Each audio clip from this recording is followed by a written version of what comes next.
Shannon. Yes. Does the loss prove that the Jets need another quarterback? Well, I said it last week. You're not going to win with him. I mean, the dude couldn't play dead in a horror movie. I mean, how many times, how many scenes do you need to see? I mean, I've seen all of the Friday 13th. I've seen all the Nightmare on Elm Street. Freddy Krueger's? Yeah, I saw. Can't play dead in a horror movie.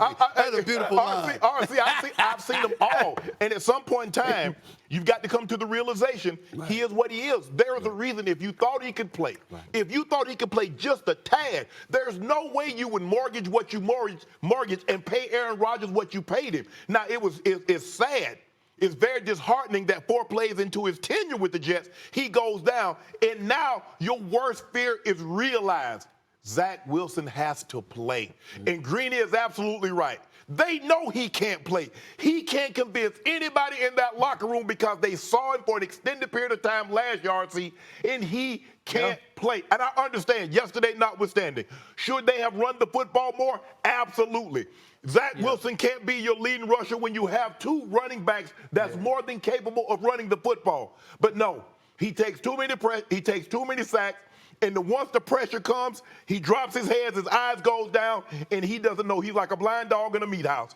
You're not going to win. You're not going anywhere with Zach Wilson as your quarterback. Go ahead, Ryan. No, I think though what Shannon is saying is absolutely true. But it's also like, what quarterback do you get? Can you actually get Kirk Cousins, which Greeny has been begging for? Do you go out and sign a guy like Carson Wentz, who we've seen fail and fail over again, and he used to always fail up or fail into another opportunity to be a starter, but he's proven that he can't do it. So when you have a guy like Zach Wilson, who you drafted number 2 overall 3 years ago, you got to give him this shot. You have to give him this chance. And what Nathaniel Hackett has to do is tear up everything he thought about the New York Jets offense coming into the season, because all of that went away when Aaron Rodgers tore his Achilles. And so all of these things that you think are simple offense when you're in 3rd and medium or you're in 3rd and long that normal teams do, you can't do it. Because if he drops back, you understand in Dwayne Brown and Mekhi Becton, you don't have tackles that are going to secure the pocket. He is, like Shannon says, going to drop his eyes. He is going to vacate the pocket. And when he's outside of the pocket, he makes bad decisions. Time after time after time after time. And what we need to come to the conclusion of before we even come to the conclusion of whether or not Zach Wilson can play is the fact that the team that had an opportunity to win the AFC East, the team that had an opportunity to be an AFC championship, no longer has that chance. No longer has that opportunity. And so we need to have that conversation in the building that the only way we can compete is to play differently than we expected to play all offseason. And Nathaniel Hackett hasn't allowed that to register. A guy like Garrett Wilson, who I thought had a chance to be the offensive player of the year, has 2 of the best plays of the season for one reason. Because Zach Wilson can't throw a fade, so he had to tip the football to himself against Tre'Davious White. And yesterday, all he could complete was a quick, so we had to turn that into a 70-yard touchdown. I could not imagine the sadness of this locker room knowing you've gone from Aaron Rodgers to Zach Wilson. Those are opposite ends of the spectrum. Here's what I want to say, guys. I don't disagree with a word that you say. I'm in no position to do so. You know football the way that you do. I do not. Super Bowl champions. But here's the deal. Yesterday's performance against the Cowboys is not the indication, because we know Zach Wilson and his limitations. And we know how elite the Dallas Cowboys defense is. Now, as we go forward and you see them against New England and Kansas City and Denver and some other teams, certainly I suspect that we'll be saying the same thing, so I'm not denying it. Only defense that I'm coming to for Zach Wilson is that yesterday was no indication. Because we knew what the Dallas Cowboys were going to bring. First of all, Saleh knew what they were going to bring. How the hell do you rush Breece Hall after the performance in the season opener just 6 times? How do you rush Dalvin Cook, the 4th consecutive Pro Bowl player over the last 4 years, 7 times? How you didn't even try to run the football. Correct. So that's clearly coaching. And then we got to take into account the disadvantage that Zach Wilson was at, because not only do I have a coach who's a defensive-minded coach, ain't really that astute when it comes to offense, at least it appears that way, or I got to rely on Nathaniel Nathaniel Hackett. Don't get me started on that, man. I mean, talk about putting a dude behind the 8 ball. That's what the Jets did. And then you got to take into account the season. Their backup is some dude named Tim Boyle. B-O-Y-L-E, y'all. Yeah. Tim Boyle, winless in 3 career From starts. Connecticut. 3 touchdowns, 8 interceptions in his career. Now, you can look at Carson Wentz or Nick Foles. Both of them were quarterbacking with the Philadelphia Eagles when Joe Douglas was there as an executive. You can look at those as options, and I get that. Fine. All I'm saying is don't look at yesterday to excoriate Zach Wilson. We knew what was going to happen yesterday. But here's the thing.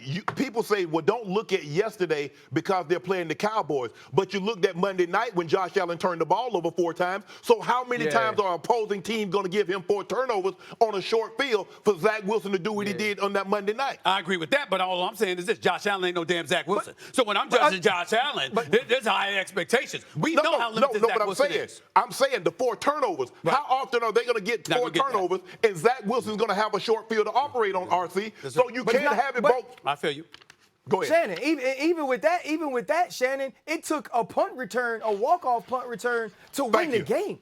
It took 4 turnovers and a walk-off punt return to win the game, and it also took an 80-yard carry by Breece Hall. It took another 26-yard carry by Breece Hall. There's so much that this team has to do to give themselves an opportunity to win. And what you said, Stephen A, was we're going to see how it looks moving forward. Moving forward, he's going to be better because not everyone is what the Dallas Cowboys are on defense. But we also have to realize how the goalpost has moved. The goalpost was at the Super Bowl. That's what we were talking about.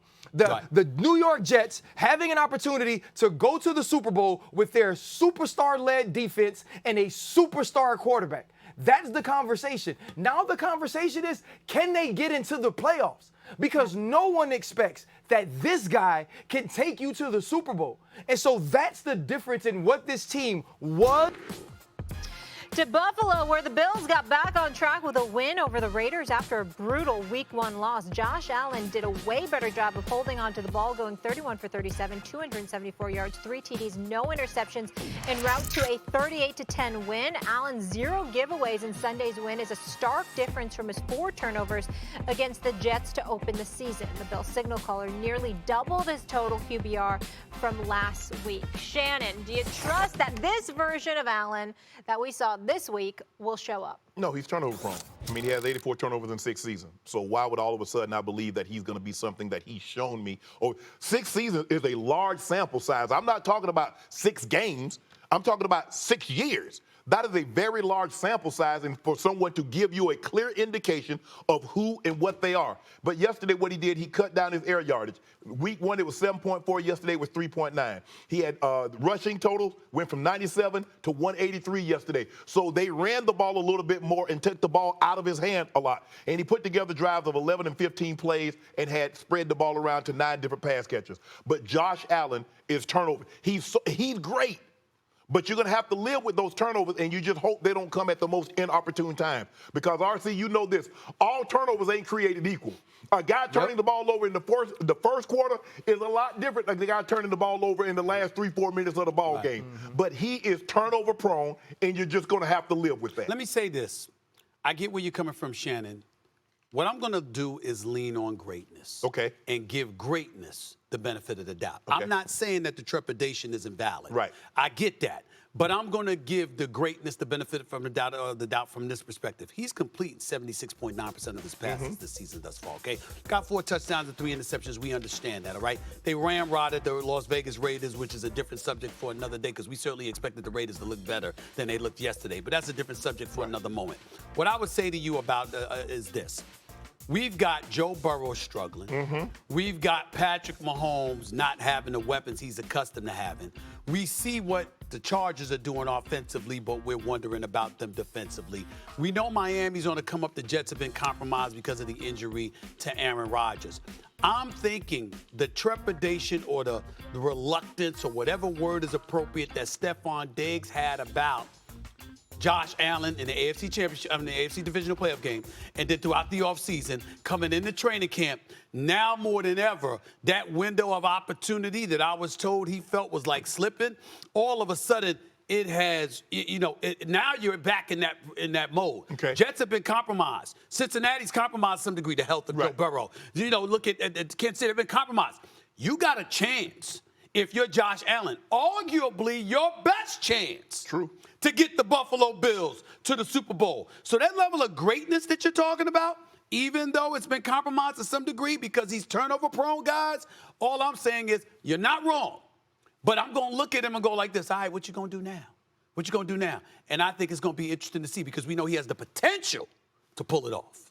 Go ahead, RC. Stephen A., this is the same conversation we've been having, though. Like, both of you guys are actually saying the same thing. Shannon said, Josh Allen is great. There are most weekends when Josh Allen's on the field, the Buffalo Bills have the most talented quarterback on the field. But it doesn't stop him from turning the football over. It doesn't stop him that when things aren't going his way, when this offense isn't having the ability to move the ball, he gets impatient. And that's the thing with greatness sometimes, is that it always wants to be great, that it can't be patient. It's not like love, right? It says that love is patient and love is kind and love endures all things. That ain't the way football works. Greatness wants it right now. Greatness wants to say that, oh, you think I can't play well against the Jets? Watch me push this football down the field. You think I can't go toe-to-toe with Patrick Mahomes? Watch me outplay him. Watch me outdare him with what I'm willing to do, what I'm willing to try. Watch me do the same thing when I'm up against somebody like Joe Burrow. That's when Josh Allen scares me. And all of those moments I mentioned are the important moments and the important days that Shannon's talking about. I don't care what you do against Las Vegas. I really don't. Nobody expects them to be in the hunt late down the season. There's nobody on that defense nor in that secondary that we go, oh, we're scared of outside of Max Crosby. Max Crosby is a star. That's it. That's the only guy they got. Josh Allen's supposed to do this. You getting confused because we watched Russell Wilson against him the week before. This is who the Raiders are. This is what the Raiders do right now. Right. What I need to see is Josh Allen, when you up against the big dogs, how do you start then? This is not, Shannon can't come on here. I don't care what Shannon does on First Take in sometime in July when we got the substitutes on. The reason Shannon Sharpe here on Monday and Tuesday is because Molly and Stephen A on the show. What you do on those days, and that's what we're asking about Josh Allen. What you do on the big days. And right now, that still is a question. And you know this, we go into a game. There are certain quarterbacks, Stephen A., we would go into a game and we say, he's going to give us an opportunity. We just got to make sure we hold on to the ball. That was our game plan when we played the Super Bowl. Greg Robinson, rest his soul. He said, now Brett Favre is going to give us opportunities to come down with the football. We just make sure we come down with it. Josh Allen will give you an opportunity during the game. You just hope, if I'm a Buffalo Bill player or a Buffalo Bills fan, I just hope it's not a big moment, a big game. But he's going to put the ball in harm's way because that's who he is. He believes he can throw a football through a hurricane. He believes that. And he has the physical tools. He's 6'5", 250 pounds. He can run. He's a full-grown man. But he's far too turnover prone in big moments for me to put my faith in him like you have, Steve. Well, listen, my response to that would be, what's McDermott doing? I mean, the fact of the matter is you've been coaching for a while. You're considered to be a highly reputable coach. You know, you were in an AFC championship game. You've been a perennial playoff team. What are you going to do to basically reel him into something? Dable ain't there anymore. Dorsey's there as your offensive coordinator. Right. But what are they going to do? Because all you're asking them to do is be a little bit. I got a question for you. Yes, sir. Do you trust Josh Allen more than you do Dak Prescott? And if you do, why when he's even more turnover prone?